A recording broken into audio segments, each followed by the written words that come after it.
Then British policies towards the American colonies, how that was beginning to change. The political ideology and fears of the American patriots. A lot of the trouble that would revolve around Boston, and then finally the beginning of the American Revolution today. So a lot on our plate today, but some very important and interesting events here.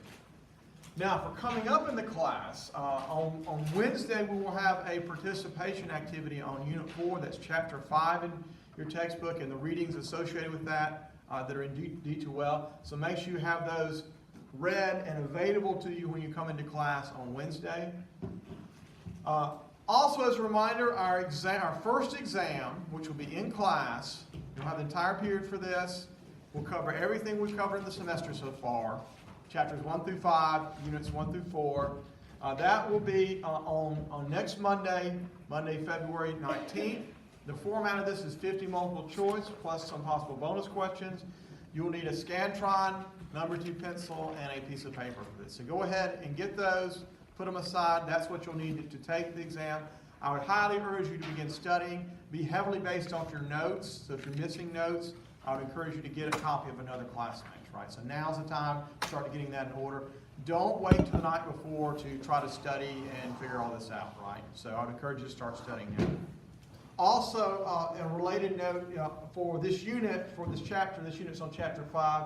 You'll have a Chapter 5 quiz due in D2L on Sunday, February 18th at 11:30 p.m. Hopefully that'll help you study a little bit. I would encourage you, if I were you, and I would encourage you to do this, try to take the quiz a little early this time. Maybe Wednesday or Thursday instead of Sunday night when you're trying to study for the exam, right? So keep that in mind, but it is due on Sunday. Of course, as you know, these quizzes are open. You can take them at any time, really. So that's totally up to you. Does that make sense? Or any questions about any of that? All right, very good. And we will get into our topics today. Very interesting things in our class today with the American Revolution. The last big topic we covered before the weekend was the 7 Years' War. As a reminder, the 7 Years' War was a big knockdown, drag-out war between Britain and France. Of course, Britain had its allies, particularly Prussia back in Europe. France had its allies, a number of European countries, Russia, Austria, Sweden. And in the New World, this featured France and Native American allies against the American colonists and the British. This was a long, bitter war. It was a world war. Fought in Europe, fought on the seas, fought in India, fought here in the Americas. But the British ultimately prevailed. Better financing. Prussia did well in Europe. They had a better navy, managed to choke the French off in the New World, and of course a lot more American colonists than French settlers. So in the long run, the balance tipped in favor of Britain and they won. The Americans were ecstatic that the British won. You've got to remember, the Americans were loyal British citizens. If you ask somebody from Georgia or Massachusetts or Pennsylvania in 1763 when the war ended, what is your citizenship? They said, I'm British. End of story, right? They're happy. Their country won this war. However, the war would set up the beginning of the American Revolution, and by the end of it, a lot of those same people that would have said, I'm a loyal British citizen, would have said, no, I don't want anything to do with Britain. I'm an American now. So how did this happen? That's what we're going to explore this week. And the American Revolution is itself part of a bigger age of revolutions, including the French Revolution. There's also a number of revolutions in Latin America that occur at the same time. Well, part of the reason you get the American Revolution is because the war, while it was a huge victory for Great Britain, there are a lot of unresolved problems. By the way, you can win a war and still have a lot of issues to deal with after the war. Have you ever thought about this? This was certainly the case after the 7 Years' War. One big problem was Western land. Now, from the perspective of American colonists, who had 6 to 8 kids typically, and land ownership is key to their family, their livelihood, what do they want to do on the western frontier? Think about it. Think about the Ohio Company. Think about the situation in New England, freehold society.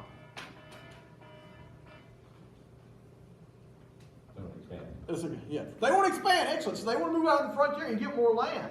That's their equivalent of staying at their lifestyle that they're accustomed to. If you don't move out the frontier, you don't get land, it gets too crowded and everybody gets poor, basically, right? Which they don't want. So they want to move to the frontier. From their point of view, we've beaten the French and now there's all this land open to us. The British government, though, had a different point of view. At the end of the war, remember Pontiac's Rebellion? We talked about this, one of your documents on Pontiac's Rebellion. A very bloody, powerful Native American rebellion. 2,000 American settlers and British troops massacred at the end of the war. The natives were fearful of this expansion on the frontier. That's the native point of view. They don't want them coming out and taking their land. So they have this big rebellion. If you're the British government, can you see more rebellions like that down the road? Yes. And you've just fought a 7 years war. You want to break in fighting, right? You want to kind of calm down everything. You don't want to send more troops to fight more natives. So to try to prevent further fighting, the British government issued what was called the Proclamation of 1763. I'll show you this on a map in a minute. The Proclamation of 1763. Basically what that did, it forbade future American settlement west of the Appalachian Mountains. So that'd be the kind of the cutoff here, the Appalachian Mountains. How do you think Americans on the frontier reacted to that? How would you react to that? Not very happy. Yeah, not very happy. That's like basically saying, we're going to cut off your economic future, right? So they're not happy about it. Some of them living on the frontier, that's kind of, hey, British government's out of sight, out of mind. Either they're not going to obey it or they don't even know about it, right? But they're not going to be happy about it in any case. Yeah. Where did you say they drew the line? Yeah, I'll show you this on the map in with the Appalachian Mountains. The idea being that's a natural barrier, right? Big mountain range that stretches from New York all the way down here to actually Alabama, even through Georgia, Alabama. So that's kind of the cutoff, East Coast. That's where you're supposed to stay. You don't move west of those mountains. That's that line they drew. Is it even a good idea to settle in mountains? Well, that's another part of it. Is the mountains are not the most advantageous farmland, and it's also a barrier. You have to cross the mountains to get to better farmland. So it's actually a natural place to cut it off, right? Yeah, no, it's actually true. But still, if you're an American settler, you're willing to try to cross those mountains and get to the other side to, say, Ohio or or to Kentucky, somewhere like that, to try to get some more farmland. So this didn't go over well with Americans on the frontier. Another problem, arguably a bigger problem even, was the problem of debt. The war had been incredibly expensive to fight for both sides. But for the British side, which we're more interested in here, there was a tremendous amount of debt. Wars are some of the most expensive things the government can do. I don't know if you know about that with our wars, right? Because you've got to outfit troops, you've got to pay them, arm them, feed them, house them, and in many cases send them across the pond somewhere, right? That adds up really quickly. Much less a navy, ships and cannons and all this stuff, right? And, our overseas wars have been very expensive. I don't know if you guys know this. The Iraq War is about $1 trillion and counting, because we still got veterans expenses, wounded veterans and the like. So that's going to keep tallying up. The Afghanistan War. Here's a figure that might amaze you. I read not too long ago. We have troops, Marines on patrol there. Their Humvees that they patrol on, by the time they get the gasoline to them, it's about $150 a gallon. Because it has to transport all that way and everything. So my point being is wars are expensive. What is expensive a war if you fight it for 7 years? And how do governments fight wars to finance them? Does anybody know? Typically they're so expensive, taxes just won't cut it. They borrow money, right? Put it on the credit card, right? Country credit card. So at the end of the war, there is a huge debt that's got to be paid. That's my point. All right? That's not free money. So here's a statistic on this, just to give you a sense of the debt. In terms of the currency is the British pound, right? So that's what we're looking at. The average family in Britain could live pretty well in, say, the 1750s, 1760s on 40 to 50 pounds a year. That would be considered kind of a comfortable middle-class lifestyle. That would be like 50, 60 grand a day, basically, right? Decent lifestyle, right? So 40, 50 pounds a year is a decent income in Britain. Not rich, but decent. At the end of the 7 Years' War in 1763, the British government owed 133 million pounds. 133 million pounds. And again, at a time where the average family living decently, or maybe a little above that, is 40 to 50 pounds a year. Another way to put this, make a little more sense. The interest on that debt. The interest on the debt was costing the government 60% of its budget. The interest on the debt. And let me stop on this point. Everybody knows the difference between interest and principal, right? Not to put you on the spot, how many have student loans, car loans, all that kind of stuff? All right, so you're familiar with this terminology, right? If you have debt, what do you want to be paying down? Interest. The principal, right? Now you've got to pay interest, that's part of your payments, but you want to be knocking that principal down where the debt goes away over time, right? What if you were, imagine your own family budget or your own personal budget. What if you're spending 60% of your budget on the interest of a debt? I see some unhappy looking faces right now. How many would not be happy with it? Of course, right? That sounds like you're going to be drowning in debt pretty much, right? How are you going to dig your way out of that? What would you guys do if you had that kind of debt? Seriously. Besides cry. I mean, you might do that first. Or pitch a fit, I don't know. What can you do to get out of it? Oh, bankruptcy, yeah. Absolutely. That might be one consideration. Governments can do that too. Governments can declare bankruptcy. I don't know if you know that. How? Huh, what? How? Just say, we're bankrupt, we're not paying our debts anymore. Yeah, Spain actually did that, actually a couple of times back in the 16th century because they're fighting so many wars. There's a problem that just like, what happens as an individual if you declare bankruptcy? Does anybody know? It's not just as easy as like, oh, I'm bankrupt now. Your credit is screwed. I mean, 7 years, forget it, right? Don't ask for a loan. Your utilities actually will go up. I don't know if you noticed, if you have crappy credit, the power company's going to charge you more and stuff because they don't trust you to pay the bills, right? So life is going to be very rough for you money-wise for at least 7 years, if not more. Oh, you have creditors lining up to take things from you too, right? Repo man's will come and sell some things off. So, I mean, sometimes bankruptcy is your only option, but just I know it's a total rabbit trail, but word of personal advice, don't try that first, right? That should be your last option. But government declares bankruptcy. We're not going to pay our debt anymore. What about the next time they got a war and they want to borrow some money? No one's going to want to loan the money out and buy their bonds. If you buy a government bond, that's in essence a loan, right? Because your money could go down the toilet, right? They're going to screw you over. So governments don't like to declare bankruptcy unless they have no other choice either, is my point, right? So if you don't want to avoid that option, what can you do? If you guys were in that situation, what might you do to raise more money? Tax, yeah. Now for us individually, you might get a second job, right? And if this was me, you might see me at Walmart as a greeter or something on the weekends. I'm just joking. Well, probably not. I probably would have to do something like that, right? But if it's your government, you have to raise taxes. That's exactly right. So the British government began raising taxes after the 7 Years' War. Back in Britain itself, they raised taxes about as high as they could.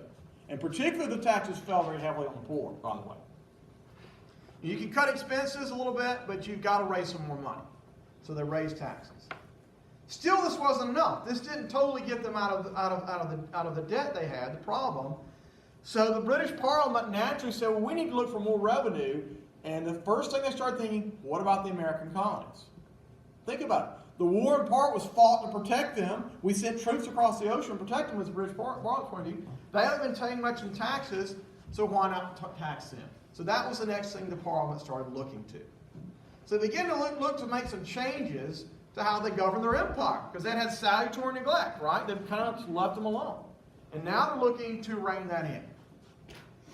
There are a couple of other factors that were pushing them towards moving away from salutary neglect. One is they had left troops stationed in the colonies. About 10,000 British troops were left in the colonies after the war.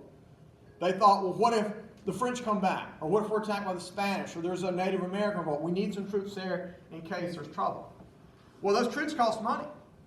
And so the idea is we need some money to help pay for that.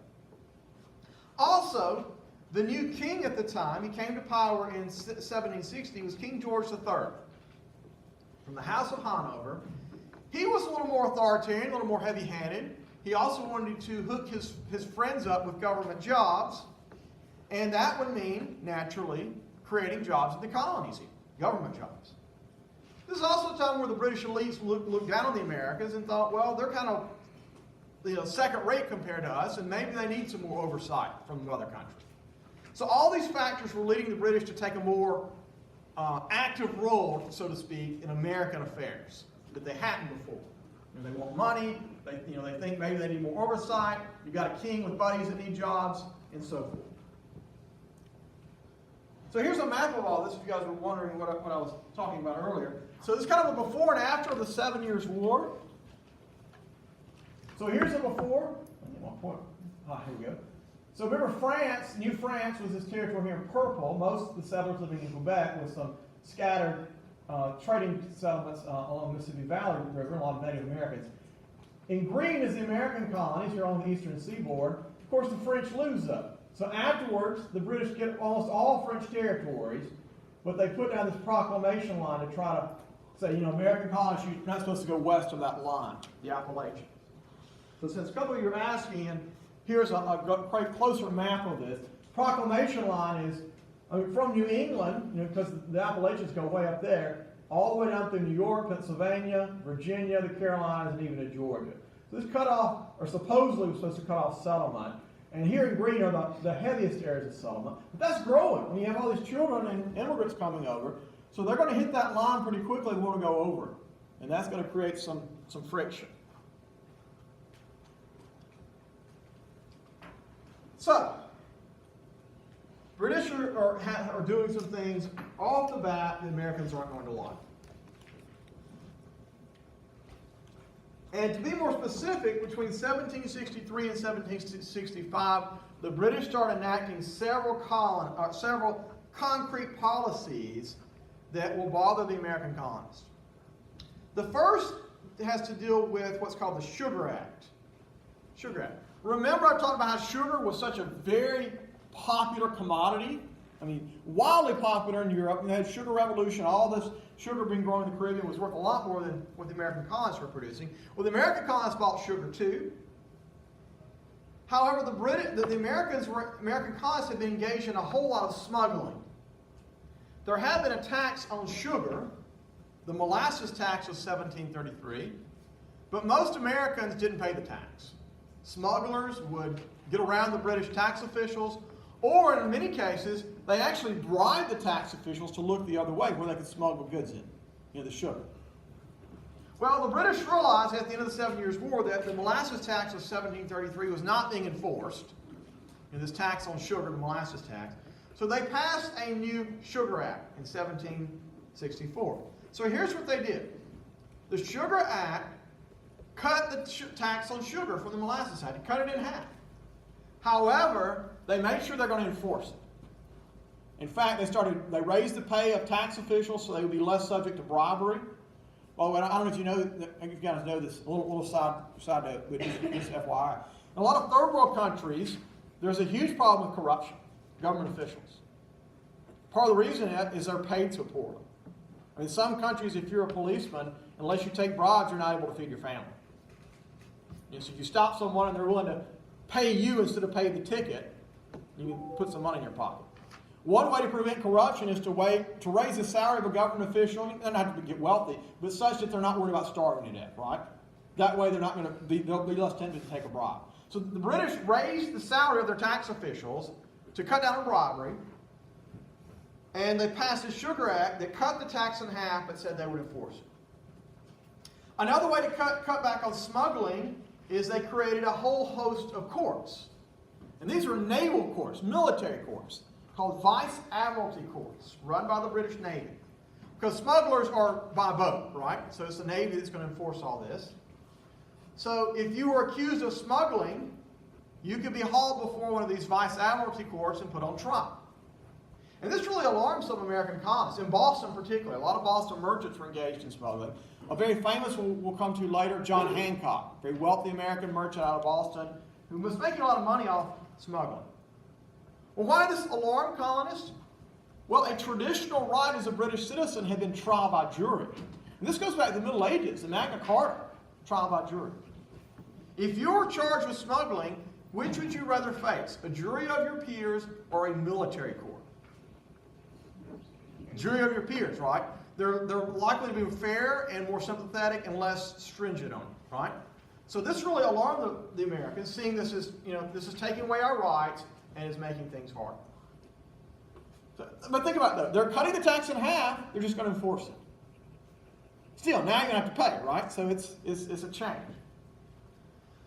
To raise further money, the British, and this was under their Prime Minister, George Grenville at the time, the British Parliament passed the Stamp Act in 1765, the Stamp Act. Now, this was one that really got the American colonists going even further. This is what the Stamp Act did. It put a tax on all kinds of printed documents. It's not just mailing. You think stamp is like mail. No, it's a lot more than that. Any printed document to be sold in the American colonies had to have the stamp on it you paid for.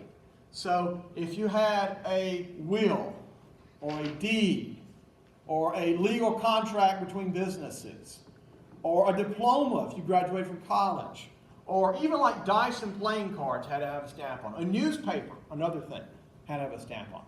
So almost anything imaginable that could be printed and that was official had to have this stamp that you paid for on it. And what that meant is it had an impact on many different types of peoples. If you're a printer like Benjamin Franklin, well, that's your business. Now you're raising the price of your newspapers or your almanacs. If you're an attorney or a doctor or a lawyer, now it's raising the price on your business.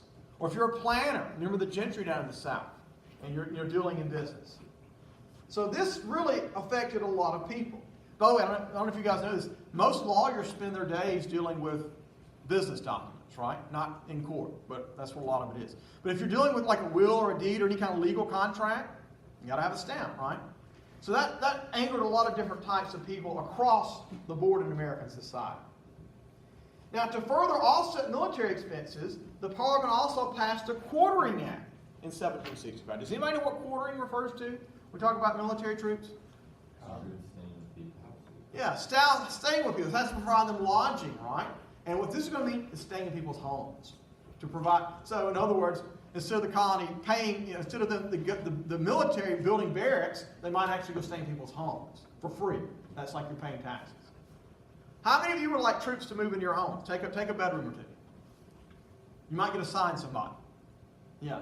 So this is also going to be another big issue. And this is, at first, requiring colonial assemblies to pay, or colonial governments to pay for them, and then they're going to send them to people's homes. So these are a number of things passed between 1763 and 1765 that the British did to raise money and to take more control. And it caused a reaction. The reaction was what was called the Stamp Act Congress. First off, in colonial assemblies, the Stamp Act was widely condemned, all up and down the colonies. In Massachusetts, the assembly there condemned it. In Virginia, a man by the name of Patrick Henry, a real firebrand of the Virginia Burgess, spoke out very strongly against the Stamp Act. They even passed a resolution called Virginia Resolves.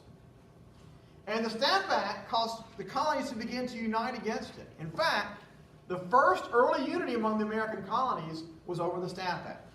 In October 1765, 9 colonial assemblies sent delegates, representatives, to the Stamp Act Congress. This was the first meeting of American colonists. Stamp Act Congress is in New York City, October 1765. 9 delegates from the colonies attended. The Stamp Act Congress adopted a resolution that challenged the constitutionality of the Stamp Act, saying this is not constitutional, you're breaking our rights as British citizens. A big principle that would come out of this, they didn't quite use this terminology, but eventually became used, but it's kind of what they were arguing, no taxation without representation. No taxation without representation. I want to stop on that term. What does that mean? What are they saying when they're saying we're against no taxation without representation? It means you can't pass laws without us knowing about it beforehand. That's right. We don't know about it. We don't have any consent. We have no say in this matter. Now think about it. If you're an American colonist, you have your own colonial assembly, like in Virginia or Georgia, that passes laws for that colony. But what about these taxes the British Parliament is passing? Do you have any say on that? Do you have a representative that voted for that or against that? No. That's over in Britain, right? So this idea of no taxation without representation, that became a common slogan of the American Revolution. Now, some colonists like Benjamin Franklin argued that the Parliament had the right to pass external taxes, but not internal taxes, like a stamp tax, right? The Stamp Act Congress also issued a Declaration of Rights and Grievances, that they sent to King George III to tell him why they were upset, to protest the Stamp Act. So they made their opinion clear, they don't like it. to the king even. Well, just because you say you don't like it, they may not do much about it. So the colonists decided to take things further. So in addition, many colonists decided to boycott British goods until the Stamp Act was repealed by the Parliament. So in a lot of big port cities like New York and Philadelphia, there was a very lively boycott of British goods. There were also popular protests. Some of them were very fierce, like riots even broke out over the Stamp Act. Good example of this is in Boston. In 1766, there was a mob that rioted, destroyed property and homes of stamp distributors. Stamp distributor Andrew Oliver, and his brother-in-law, the Lieutenant Governor Thomas Hutchinson, had their homes ransacked in a riot. So there were even riots over the Stamp Act. In addition, there were organizations formed to fight the Stamp Act. A really good example of this is the Sons of Liberty. You see this as oppressive, so they formed. There are groups of these all over the colonists. And the Sons of Liberty, quite frankly, were kind of rough guys. They used intimidation and even violence to try to enforce the boycott of the Stamp Act. So members of the Sons of Liberty, if you were a merchant and you were selling goods, selling paper products or dealing with legal documents and such, they might come to your business and say, hey, we know what you're doing and you're paying this stamp tax. We come back tomorrow and we see you paying that tax, your business might get torn up a little bit. What are they doing when they say that? Threatening, right? Intimidating. It's kind of like the mafia, right?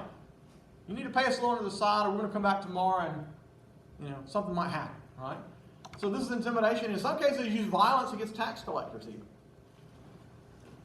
Things got so bad that many British tax collectors were so intimidated and fearful, they resigned their position. So there's nobody to actually collect the tax even in some cases. So through harassment, intimidation, even violence in some cases, the Sons of Liberty really caused a lot of this tax collection to dry up. Now, the Sons of Liberty were men, and the name tells you. There were also women involved in all this as well. Now, women are usually less violent than men, by the way. So what the women did, they had another group called the Daughters of Liberty. The Daughters of Liberty. Now, they didn't go around intimidating tax collectors and merchants and the like. What they did is the women made homespun textiles.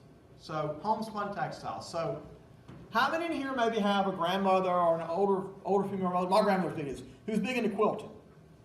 Okay, a couple of you, right? Yeah. So you know what I'm talking about. If you know what you're doing, I certainly don't, but if you know what you're doing, you can make your own clothing and bedding and linen and stuff at home. For your whole family even, right?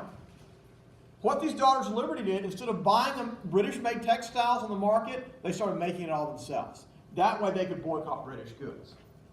So British goods were boycotted, tax collectors were intimidated. Well, this boycott of British goods really left its mark. If you're a British merchant back in London, you're selling a lot of goods to the American colonies. What happens when they stop buying to your bottom line? Three-fifths of British exports were going to the American colonies, by the way. So if they're stop buying, if you're a merchant in London, what's just happened to your profits? It's getting cut, right? You're feeling the pinch. So British merchants in London, hey, those guys can vote for Parliament. The American colonists can't, but the merchants can. So they start putting pressure on the member of Parliament. We need to repeal this. I want to start, doing more business back with the Americans again. So that's exactly what happened. Because of pressure from British merchants, the Parliament decided to repeal the Stamp Act. So the British Parliament backs off, right? They repeal the Stamp Act. They cancel it. However, they turn around the same year in 1766 and they passed the Declaratory Act. Now, the Declaratory Act did not involve taxes. It was just a declaration of power. What it said, very simply, is the Parliament had the right to pass any law or tax that was binding on the colonies, that they're in charge. Said, okay, we're going to back off. We understand you're angry on the Stamp Act, but we are in charge here, right? We're in charge here. Now, what about this whole issue of taxation without representation? Members of the Parliament, at least some members of the Parliament, made an argument about what they call virtual representation. I'll put that on the board.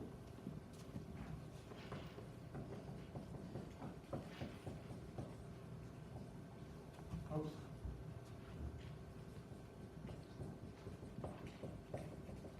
There were some members of Parliament that argued that, okay, You American colonists, you do not have representation in the Parliament. You don't vote on any members of Parliament. But we virtually represent you. This is what we call virtual representation. We consider your interests when we make laws and taxes. Does that sound like a bunch of hokum to everybody? Probably. However, on the flip side, think of the way the British it worked in Britain. If you were in Britain, if you were a woman, could you vote? No. What if you were a male and didn't own any property? No. So there's only a minority of people in Britain who could vote too. If you were poor or if you were a woman, you had no say in government. So only a minority of people could vote in Britain. And the way they argued in Britain was, well, all those other people are virtually represented. So when the colonists came along and said, we don't have representation, they said, oh, we virtually represent you just like we represent these other people. So that's how the elites in Britain would think. But in the Americas, the idea of virtual representation, that didn't go over very well. That was not seen as how it should work. Well, after the Declaratory Act, the Parliament still need money to pay their debt, so they passed some other taxes. They think, well, let's try something else. See how that goes. So in 1767, the British Parliament passed a new tax called the Townshend Act. This was named after Charles Townshend. He was the Chancellor of the Exchequer. That's the person in charge of the money, the finances in the British government. So here's what the Townshend Act did. It passed a tax on imports from Britain to the colonies on just a wide variety of things. On glass, on lead, on paper, and very famously on tea. So this is a tax on a lot of British imports, glass, lead, paper, and very famously tea. Tea had become a very popular drink by this time. It also established a Board of Customs and Commissioners in Boston to crack down on the smuggling. As a matter of fact, the British Navy caught and confiscated John Hancock's ship, the Liberty, for smuggling. It strengthened the Vice Admiralty Courts, which colonists saw as unfair. And, as an addition, the Townshend Act, at the urging of Charles Townshend, the Parliament passed the Revenue Act of 1767. And what this said is that all British officials in the colonies, governors, judges, tax collectors, their salary would be paid by the British government from money coming from the Revenue Act. So let's stop on this point for a minute. If you were a governor, a tax collector, a judge, prior to the Revenue Act, your salary was paid by the American colonies from their colonial assembly, from their colonial government. Now they're switching it, and your pay is directly from the British government. Who are you going to listen to more now? British government. How many here work a job? Okay. Do you pay attention to who pays you? I hope so. All right. That's kind of important. What if the person that paid you changed? Would that change how you deal with the boss? Yeah. So the Revenue Act changed the authority structure here. It meant that these British officials in the colonies, they're listening a lot more to London and a lot less to the colonists on the ground who used to pay them and now don't.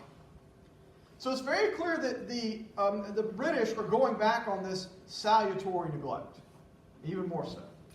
Well, the reaction of the Townshend Act and the Revenue Act was very predictable. The Americans were very upset. These were widely condemned in colonial assemblies, and the colonists decided once again to boycott British goods. And once again, the Sons of Liberty, Daughters of Liberty sprang to action to enforce the boycott. By the way, one thing, this has had a cultural impact on the United States. People, because one of the taxes was on tea, people in the Americas began switching to coffee instead of tea. Have you ever wondered that cultural difference? The Brits still are all into tea. Some Americans drink hot tea, right? Anybody here a big tea fan? Coffee? Yeah. Some people like it. But by and large, America is largely a coffee culture, is it not? That has some roots here from the American Revolution here, because they're switching over from tea to coffee. Well, the Sons of Liberty were active, intimidating merchants, even publishing their names in newspapers to embarrass them if they were paying the tax. And again, this put a lot of pressure back on the British, and the Townshend Act was repealed in 1770. So again, the British passed a tax, Townshend Act, and again, they have to repeal it because of boycotts and non-importations. So the British Parliament had backed down with the Stamp Act and the Townshend Act. The Americans who were resisting all this became known as patriots, or another term they're also sometimes called Whigs. Patriots were those who saw the actions of the British as violating their rights as British citizens, and they were out to protest it. And they were the ones involved in these boycotts, involved in the colonial assemblies. And some of the leaders were men like Benjamin Franklin or Patrick Henry, Samuel Adams. And the colonial assemblies were starting to kind of flex their muscles in all this, even denying some of the Parliament's claims to authority. Well, I want to show you some of this, and we'll move on and talk about some ideology.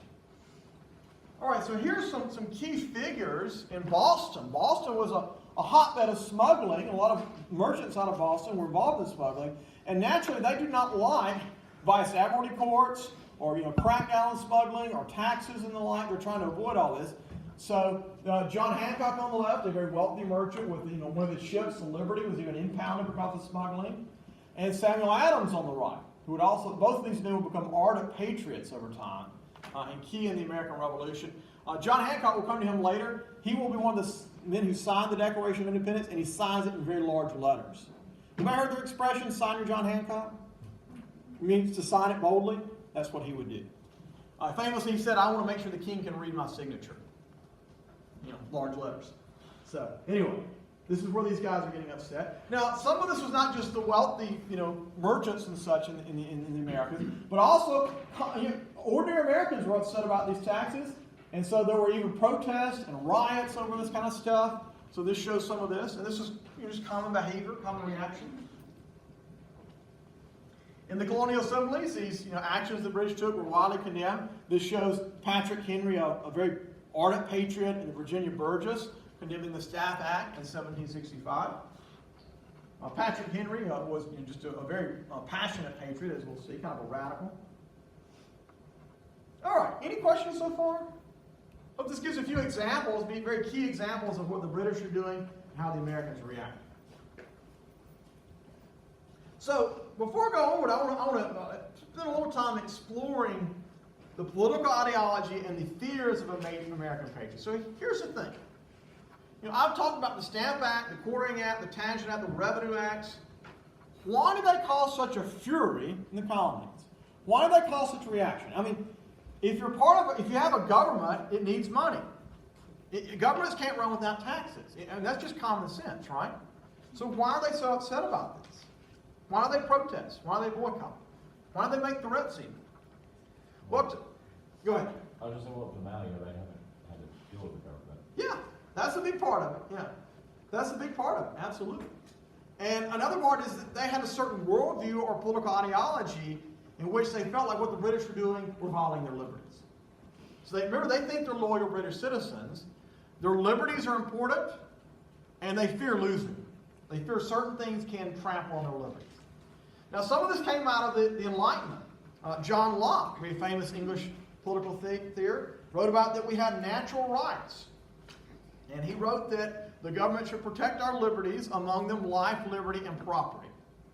That sounds familiar. We'll come to that later, right? Life, liberty, and property. The individualism that came out of the Great Awakening that stressed individual conversion. Americans see themselves as more individualistic. That's part of it. But American patriots had several sources to their political ideology, their views of liberty.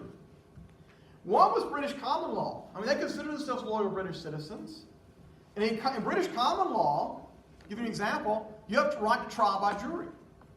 So that was just an assumption they had that as British citizens, they would have trial by jury. There's the idea of representation in British common law. So that was part of their ideology. They're looking to common law, seeing themselves as British citizens. They also looked to the writings of antiquity, classical antiquity, Plato, Aristotle, Cicero, their writings and speeches. They saw them as an inspiration. Besides antiquity, some American patriots had read Puritan covenant theology, the Puritans. The Puritans had this idea of covenant from the Bible, that God had made an agreement, a covenant between his people, and likewise humans make a covenant between themselves. Covenant's an agreement. Both sides have with each other. If one side breaks it, the deal's off. So for them, they have a covenant with Great Britain. And if it gets broken, well, that changes the relationship dramatically. But perhaps the most influential source of political ideology of the American patriots was a group of British thinkers and politicians known as the Country Party. Historian Bernard Bailey has written a lot about this. So who were the Country Party? They were a group of dissenters back in Britain. They're called the Country Party because these were country gentlemen in the Parliament. They were the ones who had stood up against Robert Walpole, this prime minister who was known for his corruption. The Country Party, we have a lot of the writings, men like Richard Barton or Thomas Gordon. And if you read the American leaders of the American Revolution, they're all in their libraries. This is why we think they're so important. So what did the Country Party argue? They argued that if you have too big of a government, it will become oppressive. So too big of a government equals oppression for the Country Party. They also argue that if you have too big of a government that taxes a lot, the government will use that tax money to fund its cronies. And that will lead to corruption. So government power and government corruption, those go hand in hand in the name of the Country Party. So government power is opposed to liberty and is linked to corruption. That's what the Country Party would argue. Well, this leads to fears. If that's how an ideology is a worldview, it's how you view the world. If you're influenced by the Country Party, you see them as kind of how you should do things. If that's your influence, it leads to fears of you losing your liberty and fears of an oppressive government. So here are a couple of fears that the American patriots came to have about losing their liberty.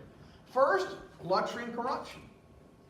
They feared government jobs being created and the officials living in luxury being paid very well on the backs of taxpayers, with expanded government powers. Related to this is what was being called the conspiracy of the placeman. Now, this is a term we don't use today, but they would use it in their day. A placeman is just someone put in place as a political crony to be given a government job so they can lord over others, take away their liberties, and live a nice life. So maybe a tax official that King George sent over, that may be seen as a placeman. Has got a nice cushy job, he's being paid, and he's just kind of a parasite, right? On another fear that the patriots had was a fear of an ecclesiastical conspiracy. This is the fear of an established church, particularly the Church of England or the Roman Catholic Church, which those who were deeply Protestant were very wary of. The fourth fear is the fear of an independent judiciary. They thought that trial by jury was essential to a fair justice system. So that is why, for instance, they would react very negatively to vice admiralty courts. Finally, there's a fear of a standing army. So just like they dislike the placeman, they believe a standing army is dangerous. Now, this is something the alien does today. We're accustomed to having a professional army. By the way, let's just stop. Does anybody know what a standing army is? What does that mean? It's still in place and using one in Exactly. That's your job, right? You're a professional soldier, and you're even part of the army when there's no war on, right? So if it's like a militia are called up during wartime or during a riot or some sort, right? Those are like farmers and merchants and so forth who serve part-time. But a standing army is a permanent army. This may strike you as odd, but the American patriots deeply feared a standing army. Why? You might think why that would be linked to all these things I've been talking about. Right? To us, we probably don't fear a standing army, but they would. You use the army to enforce whatever the British wanted. That's right. And if it's already there, then. Yeah. And a lot of these officers are wealthy British elites. It's a nice way to get them a job. Now you're a colonel or you're a general or whatever, and you're being paid and respected. And in peacetime, if you're one of these American patriots, you're wondering, hey, what do we need such a large army before if we're at peace? Are they being used to protect us or repress us, right? So that's kind of the fears they have. So to sum it up, the fears and ideas of the American patriots, they believe they have certain rights the government should protect, and they feared a government that would use taxation and increase powers to take those rights away. They really feared these things. So every action the British do, it plays into their fears. It plays into their worldview.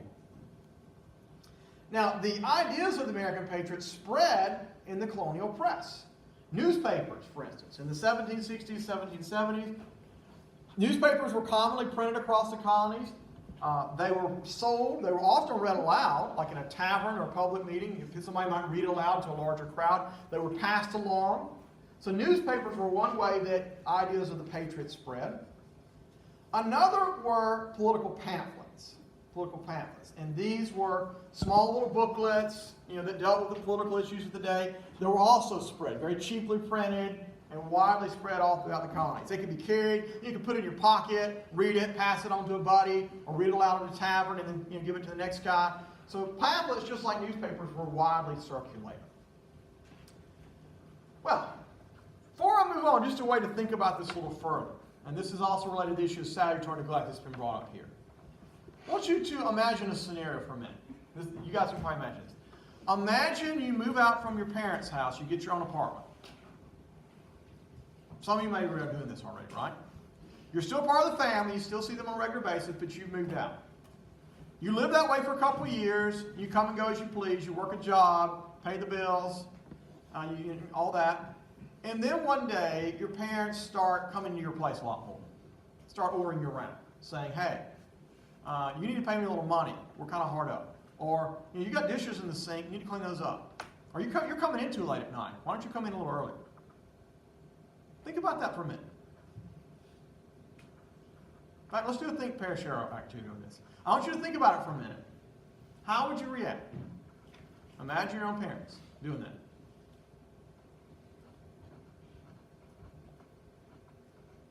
Okay, turn to a neighbor and talk about it. Talk to your neighbor how you would react.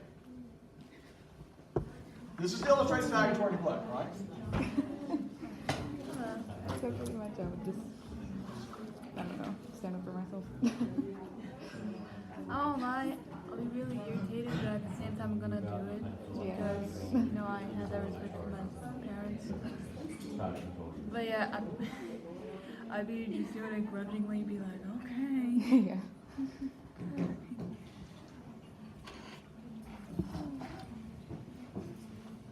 Okay, I've got my handy dandy soccer ball, so I'm going to put somebody on the spot.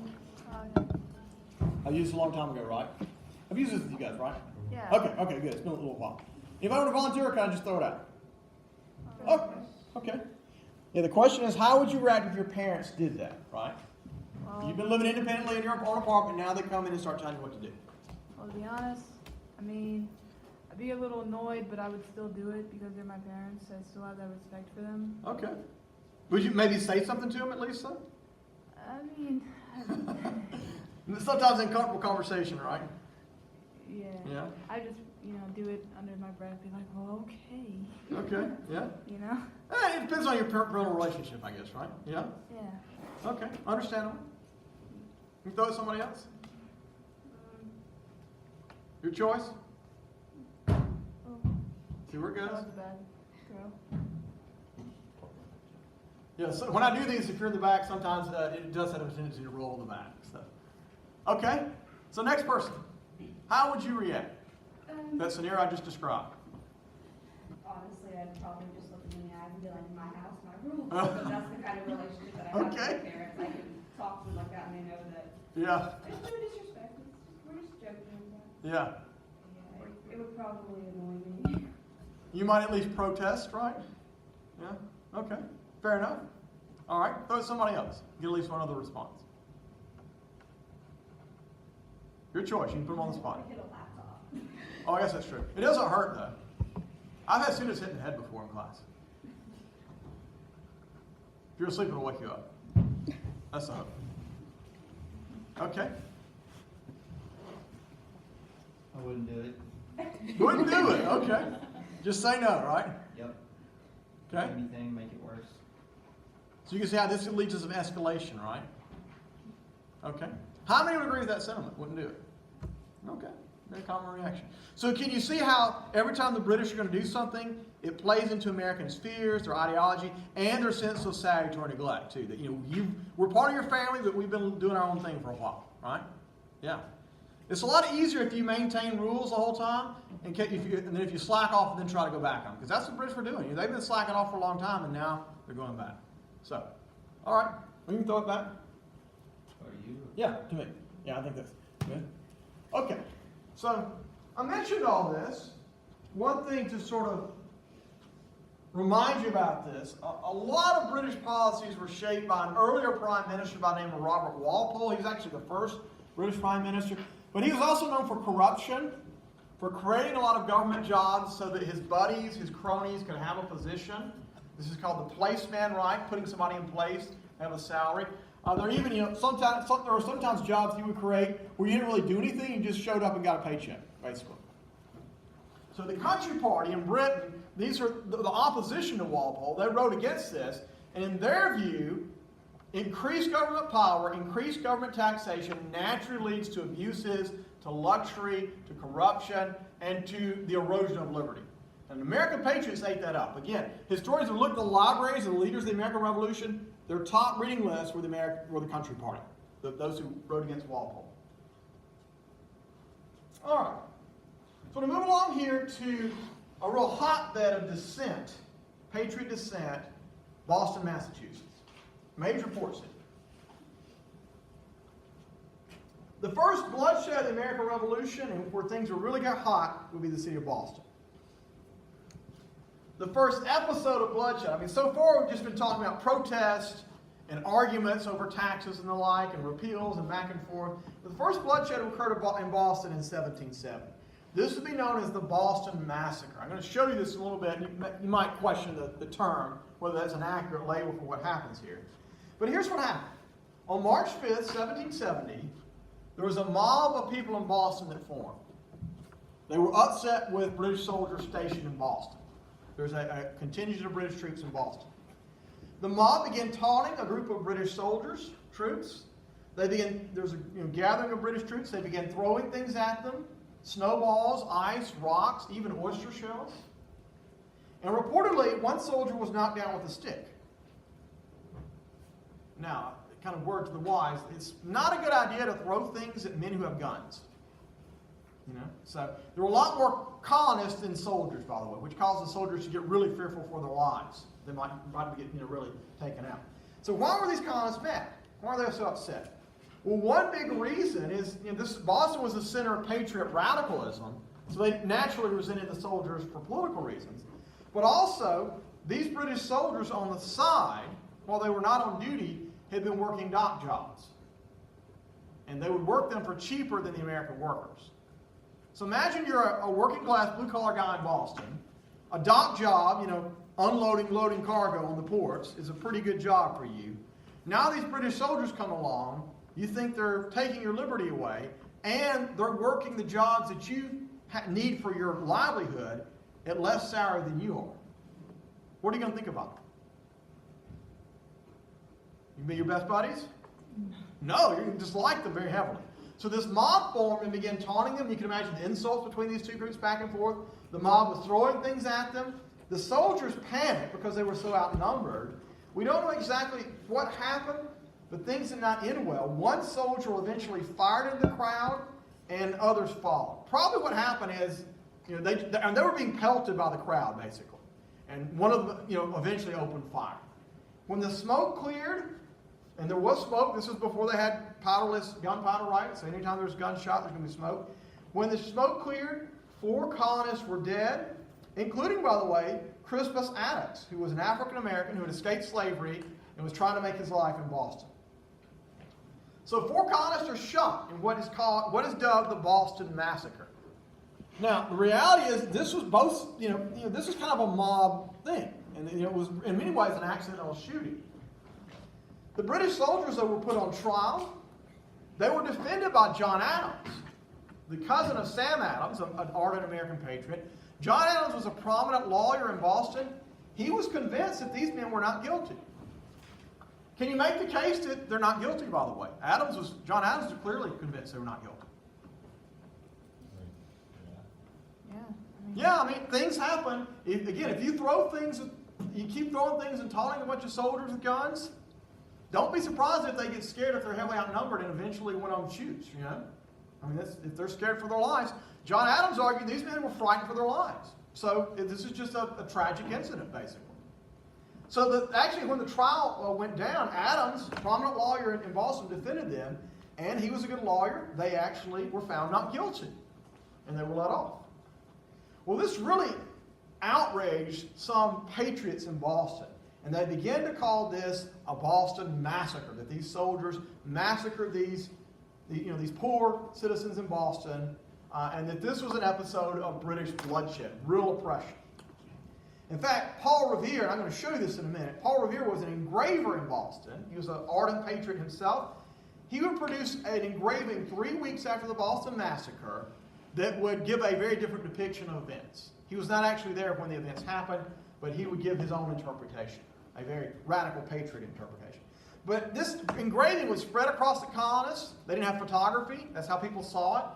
And a lot of people started wondering, what are these troops for? Are they here to oppress us or here to protect us? After the Boston Massacre, all over the colonies, groups of what were called committees of correspondence began to form. Now, correspondence is to write, right? You write somebody a letter, that's a correspondence. I want you to imagine colonial times. This is very different than our own. I just got one, but there's no text messaging, so no instant communication, no phones. It takes a long time to send messages back and forth. I mean, you have horse and buggy and ships, right? Sailing ships. So to communicate back and forth, the committees of correspondence are formed. So every colony would have a committee of correspondence. So they would send letters back and forth to each other to report on what the British were doing, kind of keep tabs on the British.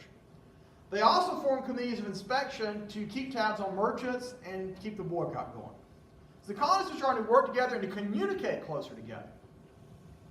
Well, another thing going on was in Britain.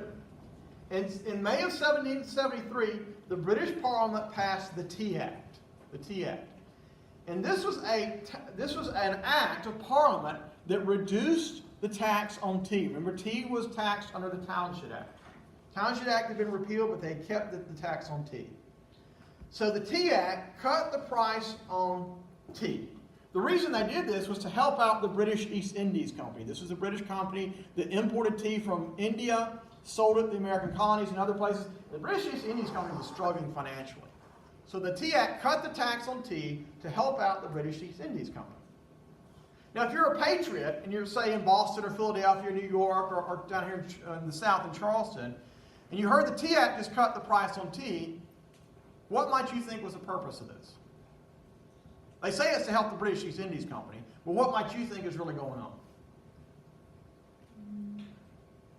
If they cut the price on the tax on tea, the more people want to drink it. Yeah, because it's cheaper, right? So the American patriots thought this is just a ploy to break our resolve to boycott British goods.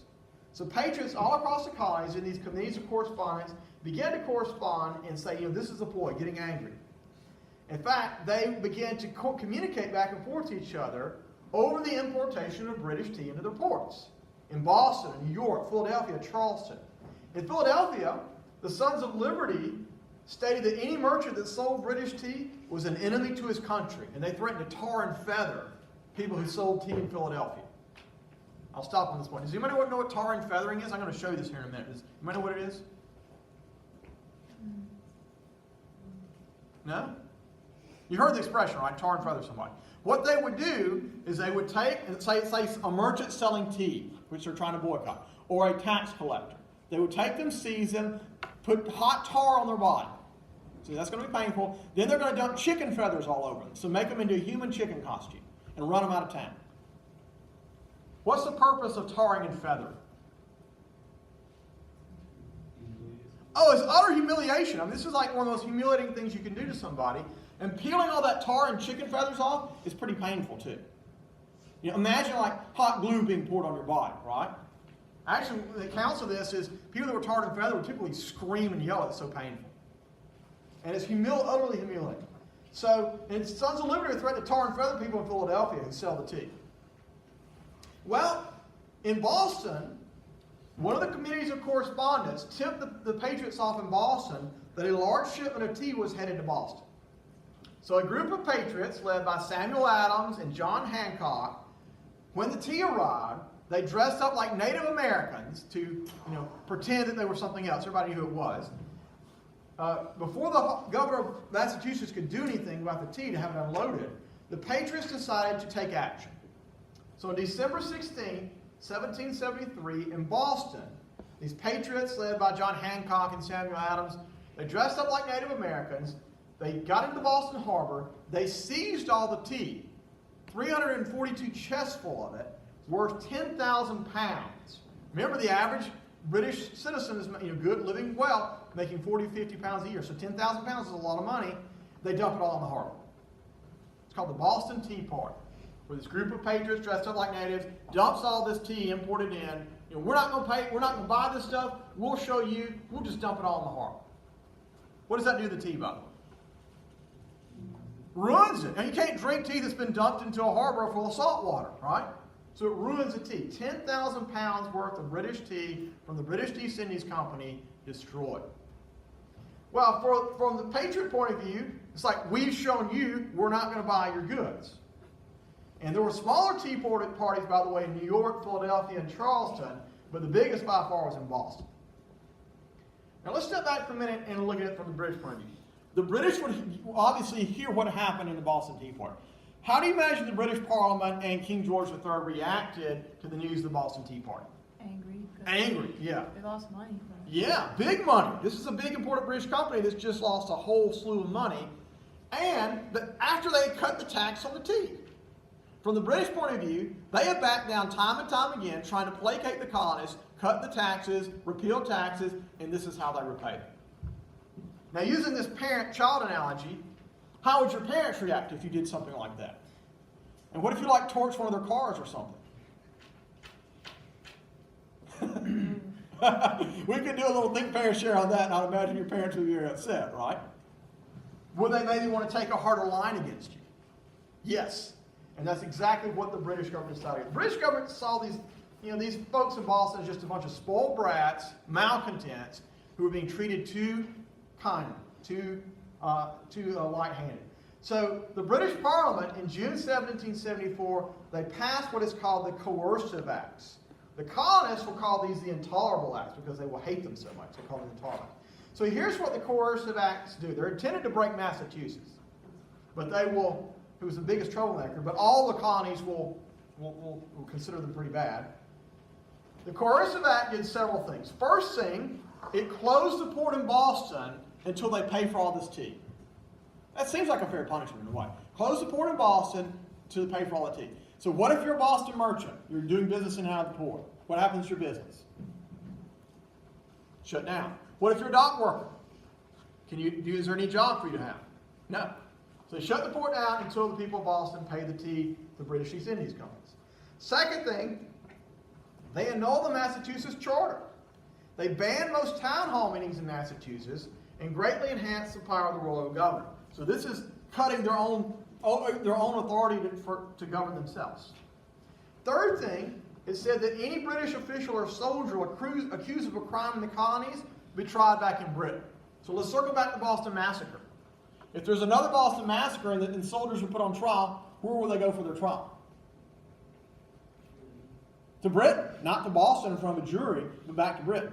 What's the likelihood of them getting off if they go back to Britain? Very high. And those are British soldiers, so they're going to sort of lean on their side, right? Give them the benefit of the doubt, basically.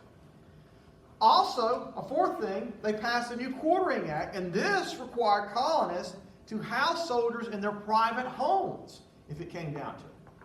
Now, after the Boston Massacre, how many of you would want to house a British soldier in your home? Take over one of your bedrooms. Even worse, right? And fifth, shortly afterwards, the Parliament passed, this is separate from the Coercive Act, but this is related, they passed the Quebec Act. And this reorganized the territory in Quebec, and it legally recognized the Roman Catholic Church, which most Protestants in the American colonies saw as oppressive. And that kind of set off the buttons too. The colonial reaction to the Coercive Act, or the Intolerable Act as they call it, was overwhelming. It was denounced all over the colonies. Many colonists reasoned if the British Parliament can do that to Boston, they can do it to Philadelphia. They can do it to Virginia. They can do it to Charleston, right? So it outraged the colonists.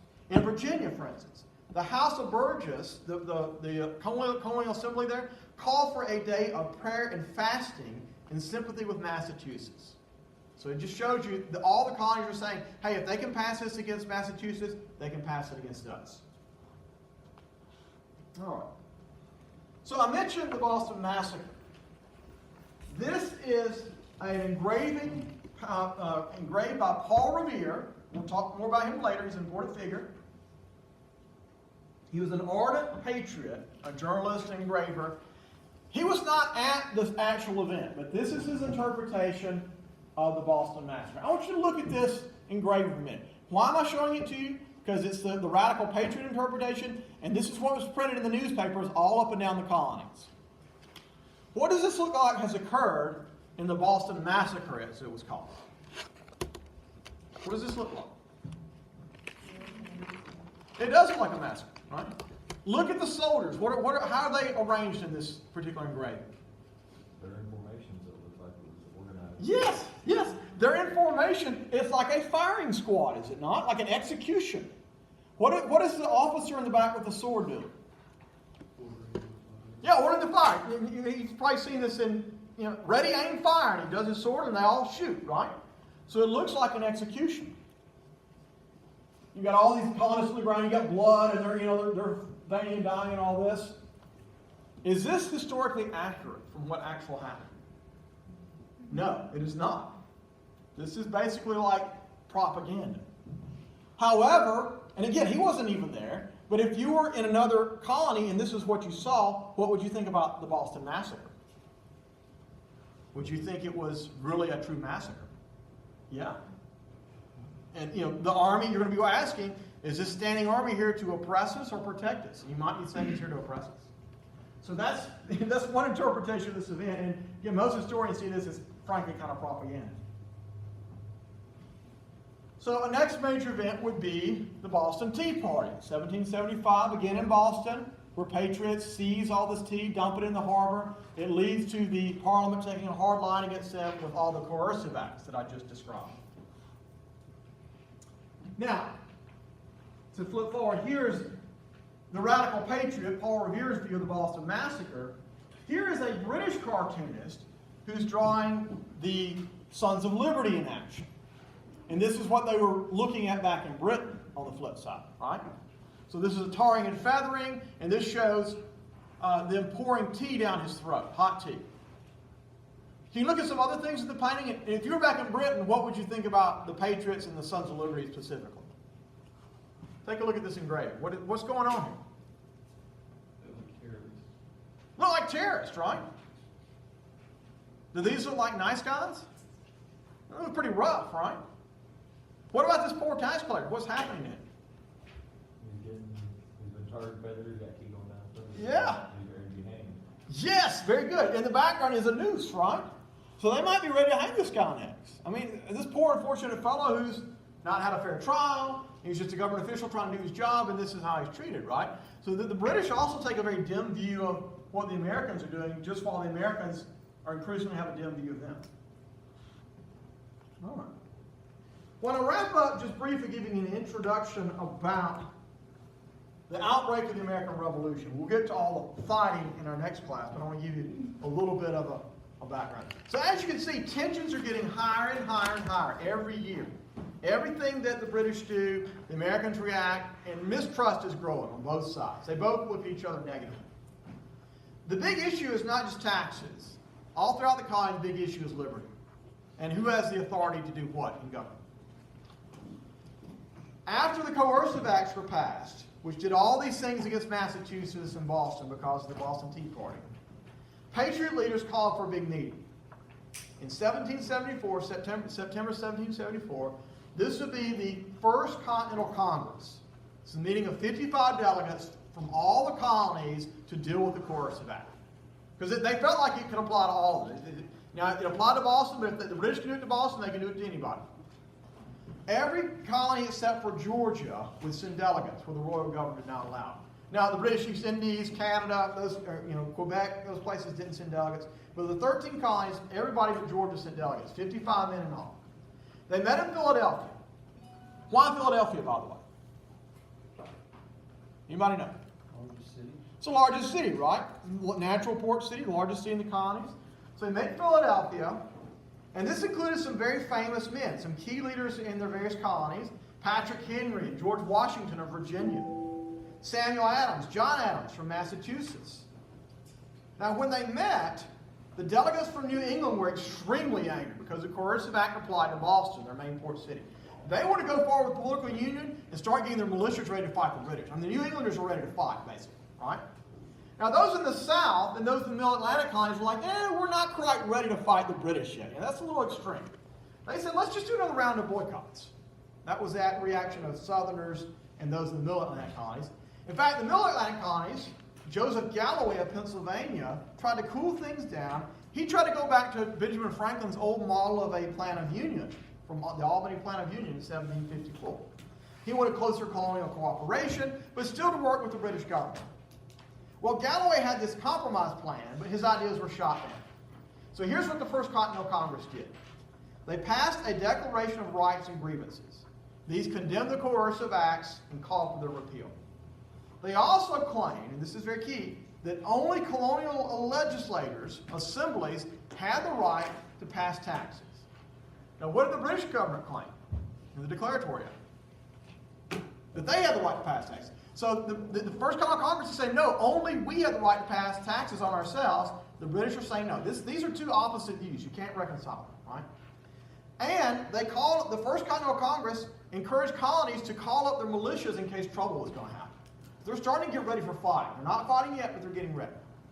And finally, the First Continental Congress called for a total boycott of British goods, complete boycott of British goods. And so they'd set up associations for that. So then they would agree, they would adjourn, and they would agree they would meet again the following May. So you can see that tensions are getting very high, and that, the colonists are increasingly taking a harder line, and they're increasingly organized. Well, about out of time for today, and I want to leave us hanging here on purpose, because when we come back, everything we're going to talk about in the next class is going to be about fighting violence. We'll talk about the American Revolution and all the fighting that takes place in it. Well, I hope you guys have a great class.